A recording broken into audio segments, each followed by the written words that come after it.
नमस्कार दोस्तों, this is संकेत। चलिए देखते हैं कल मार्केट कहाँ मोमेंटम कर सकता है, क्या हमारे टारगेट निकल आते हैं। सबसे पहले देखते हैं कि आज मार्केट ने कैसे मोमेंटम किया और कल के दिन हमें कैसे ट्रेड करना चाहिए। देखिए आज के दिन मार्केट में, आज 1 जुलाई, तो मार्केट यहाँ पर फ्लैट ओपन हो गई थी, थोड़ी सी नीचे आ गई, फिर 15 मिनट में मार्केट फिर से ऊपर चली गई। 200 से लेकर 300 पॉइंट यहाँ पर मार्केट ऊपर चली गई थी। उसके बाद में थोड़ी सी नीचे आ गई। फिर यहाँ पर ये जो आपकी ट्रेंड लाइन नजर आ रही है आपको, जैसे ही ये ट्रेंड लाइन ब्रेक हो गई वैसे फिर से 200 पॉइंट मार्केट यहाँ पर ऊपर चली गई। अभी फिर से मार्केट ऊपर जाने के बाद आफ्टर सेकंड हाफ, मतलब फर्स्ट हाफ होने के बाद में, आफ्टर फर्स्ट हाफ यहाँ पर जो है मार्केट पूरे दिन साइडवेज ट्रेड कर रही थी। मतलब कोई भी यहाँ पर हाई या फिर लो नहीं लगा है। ऊपर की तरफ जो आपका रेजिस्टेंस अभी बन रहा था वो आपका 52,700 के आसपास रेजिस्टेंस बन रहा है। नीचे की तरफ आपका सपोर्ट बन रहा है 52,500 या फिर 52,480 के आसपास ही आपका यहाँ पर सपोर्ट बन रहा है। मतलब यहाँ पर 200 पॉइंट की रेंज बनी। इसी 200 पॉइंट की रेंज में मार्केट ने सेकंड हाफ में ट्रेड किया। अभी मार्केट क्लोज हुई है 52,200 52,500 के आसपास यहाँ पर मार्केट क्लोज हुई है। तो आपको ट्रेड कैसे करना है कल के दिन?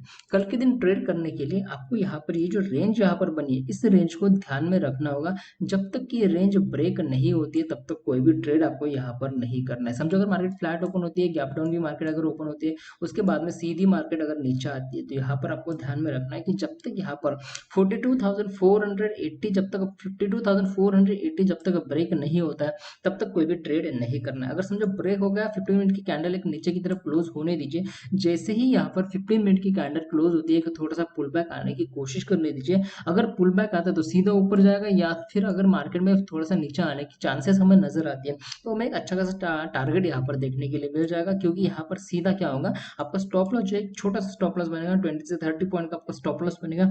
और नीचे की तरफ आपका एक अच्छा खासा ट्रेड आपको यहाँ पर देखने के लिए मिल जाएगा। फिर यहाँ पर आपको 52,300 से लेकर 52,200 तक के टारगेट भी आपको नीचे की तरफ देखने के लिए मिल सकते हैं। मतलब यहाँ पर 200 पॉइंट के टारगेट सीधे सीधे आपको यहाँ पर देखने के लिए मिल जाएंगे। 200 से लेकर 300 पॉइंट के टारगेट देखने के लिए मिल जाएंगे नीचे की तरफ अगर मार्केट आती है तो। ऊपर की तरफ अगर मार्केट आती है तो कैसे ट्रेड करना है? देखिए अगर मार्केट फ्लैट ओपन होती है या फिर गैप अप अगर मार्केट ओपन होती है, बहुत ज्यादा अगर गैप अप ओपन होती है, तो यहाँ पर आपका जो रेजिस्टेंस अभी बनने वाला है वो है आपका 52,700 के आसपास रेजिस्टेंस बनने वाला है। अगर समझो मार्केट यहाँ पर पहले 15 मिनट में यहाँ पर 52,700 ब्रेक करके ऊपर जाती है, पहले 15 मिनट की कैंडल अगर इसको ब्रेक करके अगर ऊपर जाती है, तो यहाँ पर आपको टारगेट लेने के चांसेस लेने चाहिए। थोड़ा सा छोटा सा स्टॉप लॉस बनेगा, टारगेट आपका यहाँ पर बड़ा देखने के लिए मिल जाएगा। क्योंकि यहाँ पर जैसे ही मार्केट ऊपर जाती है तो आपको यहाँ पर थोड़ा सा रिवर्स आने की कोशिश करने देनी चाहिए। जैसे ही रिवर्स आती है मार्केट वैसे ही आप यहाँ पर ट्रेड ले सकते हैं। आपका टारगेट यहाँ पर आपको देखने के लिए मिल जाएगा 52,800, 900 या फिर 53,000 भी आपको यहाँ पर देखने के लिए मिल जाएगा। फिर आपका 53,000 क्या, एक आपका राउंड लेवल का रेजिस्टेंस बनने वाला है। तो राउंड लेवल का रेजिस्टेंस बनने वाला है, तो यहाँ से थोड़ा सा मार्केट नीचे आने की कोशिश कर सकती है। तो आपको यहाँ पर ध्यान में समझ में आ गया कि जब तक ये जो रेंज यहाँ पर बनी है, ये रेंज जब तक ब्रेक नहीं होती तब तक कोई भी ट्रेड आपको यहाँ पर नहीं करना है। जैसे ही रेंज ब्रेक हो जाएगी, ऊपर की तरफ ब्रेक हो जाएगी, तो ऊपर की तरफ ट्रेड करना है। नीचे की तरफ अगर ब्रेक हो जाती है तो नीचे की तरफ आपको ट्रेड करना है। अगर साइडवेज मार्केट जाता है तो कोई भी ट्रेड आपको यहाँ पर नहीं करना है। क्योंकि यहाँ पर क्या होगा कि साइडवेज जाएगा तो आपके प्रीमियम जो है वो डिके होने के चांसेस बढ़ जाते हैं। प्रीमियम डिके हो जाएंगे, थीटा बढ़ जाएगा तो प्रीमियम डिके हो जाएंगे। अगर प्रीमियम डिके होते हैं तो आपको ऑप्शन बाइंग में अच्छा खासा लॉस यहाँ पर उठाना पड़ सकता है। तो उसकी वजह से आप साइडवाइज अगर मार्केट जाती है तो कोई भी ट्रेड यहाँ पर नहीं करना है। क्योंकि एक छोटी सी रेंज बनी है, 200 से लेकर 300 पॉइंट की रेंज यहाँ पर बनी। इसी रेंज में मार्केट अगर ट्रेड करती है तो कोई भी ट्रेड आपको यहाँ पर नहीं करना है। अभी देखते हैं कि आपको निफ्टी में कैसे ट्रेड करना है। निफ्टी में ट्रेड करने के लिए मैं यहाँ पर निफ्टी का टारगेट चार्ट जो लगा रहा हूँ वो 15 मिनट का चार्ट लगा रहा हूँ। 15 मिनट के चार्ट में हमें क्या दिख रहा है कि मार्केट आज के दिन थोड़ी सी फ्लैट ओपन हो गई थी। उसके बाद में फर्स्ट हाफ में थोड़ी सी मार्केट हमें ऊपर जाते हुए देखने के लिए मिल गई। फिर यहाँ पर जो है ऊपर की तरफ फिर से हमें सेकंड हाफ में जाते हुए तो देखने के लिए मिल गए, but sideways to up trend था। अब यह sideways to up trend की वजह से यहाँ पर हमें ऑप्शन बाइंग नहीं कर सकते, हम यहाँ पर ऑप्शन सेलिंग कर सकते हैं। Sideways to up trend, sideways या फिर sideways to down trend अगर मार्केट चलता है तो यहाँ पर आपको ऑप्शन सेलिंग कर सकते हैं, ऑप्शन बाइंग नहीं कर सकते। क्योंकि अल्टीमेटली यहाँ पर आपके जो प्रीमियम है वो टिके होने के चांसेस बढ़ जाते हैं। तो आपको समझ में आ गया।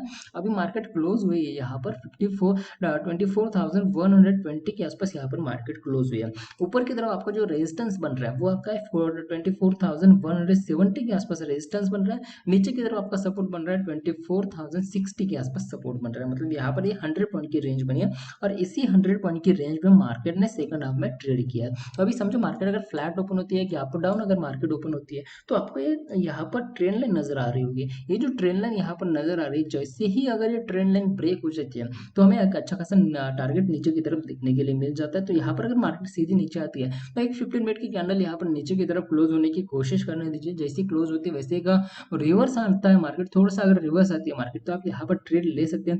आपका पहला टारगेट, एक बड़ा टारगेट आपको यहाँ पर देखने के लिए मिल जाएगा 23,930 के आसपास। ये आपका टारगेट आपको यहाँ पर देखने के लिए मिल जाएगा। मतलब यहाँ पर 100 पॉइंट का टारगेट आपको यहाँ पर देखने के लिए मिल जाएगा। 23,930 से लेकर 23,900 के आसपास आपके अच्छा खासा टारगेट आपको नीचे की तरफ 100 से लेकर 150 पॉइंट का टारगेट देखने के लिए मिल जाएगा। तो आपको समझ में आएगा नीचे की तरफ कैसे ट्रेड करना है। ये जो यहाँ पर आपको ट्रेंड लाइन नजर आ रही है, जब तक ब्रेक नहीं होती तब तक कोई भी ट्रेड है आपको यहाँ पर नहीं करना है। जैसे ही ट्रेंड लाइन अगर ब्रेक होती है, एक मोमेंटम के साथ अगर ब्रेक होती है, याद रखिए अगर मार्केट इसी रेंज में अगर ट्रेड करने की कोशिश करता है तो यहाँ पर ये जो ट्रेंड लाइन है ये इनवैलिड हो जाएगी और इसका कोई काम हमें नहीं देखने वाला। तो यहाँ पर मोमेंटम आपको चाहिए। जैसे मोमेंटम में अगर मार्केट नीचे आता है तभी आपको नीचे की तरफ ट्रेड करना है। अदरवाइज यहाँ पर क्या होता है कि मार्केट थोड़ी सी नीचे आएगी, फिर ऊपर जाएगी, फिर नीचे आएगी, फिर ऊपर जाएगी, तो इसी रेंज में मार्केट ट्रेड करने की कोशिश करेगी और आपके यहाँ पर स्टॉप लॉस हिट होने के चांसेस बढ़ जाएंगे। तो आपका समझ में आएगा। अभी देखते हैं कि आपको ऊपर की तरफ कैसे ट्रेड करना चाहिए। ऊपर की तरफ ट्रेड करने के लिए यहाँ पर जो आपका रेजिस्टेंस जो बन रहा है वो 24,170 के आसपास रेजिस्टेंस बन रहा है। अगर समझो मार्केट फ्लैट ओपन होती है, यहाँ पर अगर यहाँ पर भी मार्केट अगर ओपन होती है, उसके बाद में अगर मार्केट ऊपर जाने की कोशिश करती है तो आपका यहाँ पर जो रेजिस्टेंस बन रहा है वो आपका 24,170 के आसपास बन रहा है। अगर समझो मार्केट फिर से ऊपर जाने की कोशिश करती है तो 15 मिनट की कैंडल ऊपर की तरफ क्लोज होने की कोशिश करने दीजिए। जैसे ही क्लोज होती है वैसे आप यहाँ पर ट्रेड ले सकते हैं। आपका ऑल टाइम हाई है 24,170, आपका ऑल टाइम हाई यहाँ पर बन रहा है। जैसे ही ऑल टाइम हाई ब्रेक होता है वैसे हमें एक अच्छा खासा टारगेट ऊपर की तरफ देखने के लिए मिल जाएगा। फिर आपको अच्छे खासे टारगेट मतलब 100 से 150 पॉइंट के टारगेट इजीली आपको ऊपर की तरफ देखने के लिए मिल जाएंगे। तो आपको समझ में आएगा निफ्टी और बैंक निफ्टी में कैसे ट्रेड करना है। अगर कोई टारगेट बनता है, कोई लेवल बनता है तो मैं टेलीग्राम पर अपडेट कर दूंगा। टेलीग्राम की लिंक डिस्क्रिप्शन में दी हुई है, वहां पर जाकर आप टेलीग्राम पर ज्वाइन हो सकते हो। तो आज की वीडियो के लिए इतना ही। थैंक यू, धन्यवाद।